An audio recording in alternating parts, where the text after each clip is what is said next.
A US B-2 stealth bomber attacked China.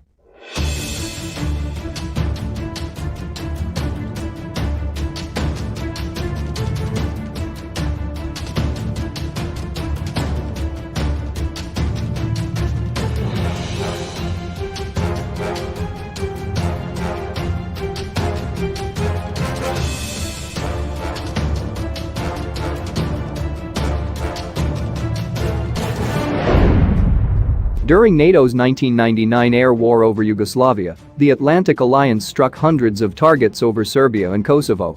Most were uncontroversial. Air defense sites, army headquarters and other military targets. The destruction of one target in particular, however, set off a wave of anti-Western and anti-American in particular protests half a world away. That target was the Chinese embassy in Belgrade. NATO's bombing campaign began on March 24, 1999, after peace talks meant to stop the persecution of ethnic Albanians in Kosovo collapsed. Targets in both Yugoslavia and Kosovo were struck, first the Serb air defense network that opposed NATO planes, then a broader target array including Yugoslav army forces, said to be directly involved in the persecution of Kosovars. The target list also included political military targets inside the Yugoslav capital of Belgrade itself. Overall, 28,000 bombs and other munitions were exploded over Yugoslavia, a country the size of Ohio.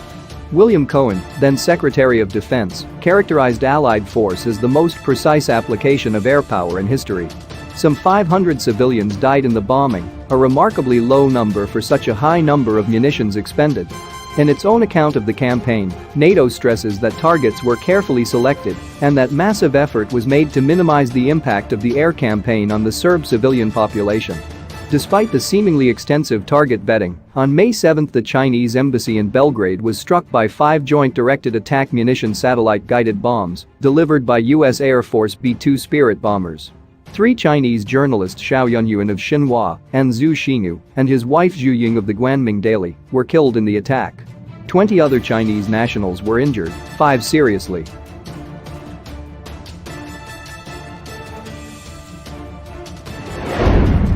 In response, President Bill Clinton made a rare public apology to the China. Clinton gave his profound condolences to the Chinese, saying the attack was a mistake. NATO claimed it was acting on information that the embassy was actually the headquarters of the Yugoslav Federal Directorate for Supply and Procurement, FDSP. In his detailed explanation to Chinese officials of the target selection process, Undersecretary of State Thomas Pickering stated that the United States believed it was striking a state-sponsored proliferator of missile parts to Libya and Iraq and a Yugoslav military logistics facility. Pickering blamed multiple factors and errors that stretched back to 1997 and cited 3 main failures.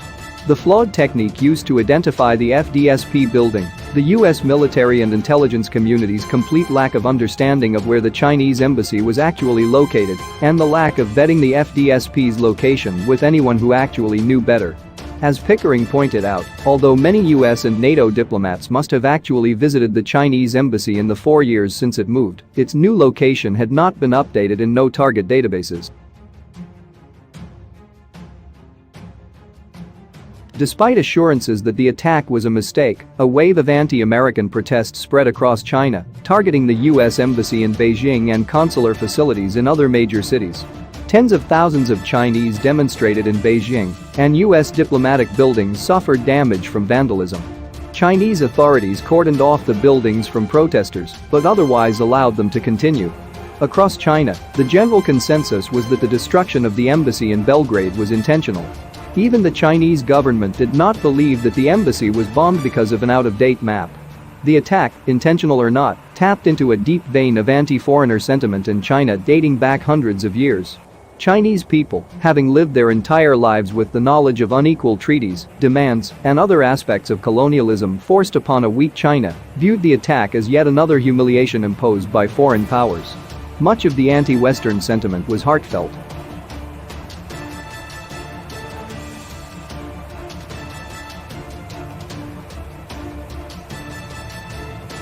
At the same time, however, there was evidence that the Chinese Communist Party encouraged the anti-Western protests. Chinese authorities allegedly organized the protests through Communist Party cadres assigned to universities. Bottles, stones, bricks, paint and even Molotov cocktails were thrown at the US Embassy in Beijing. In Chengdu, the consul's residence was set on fire. Given the tight control the Chinese Communist Party exerts over the country, it is difficult to imagine that the more violent protests were at least tacitly allowed to occur. Then again, it's difficult to imagine that the vast US military and intelligence apparatus could mistake an embassy with a traditional Chinese green-tiled roof for a military logistical hub.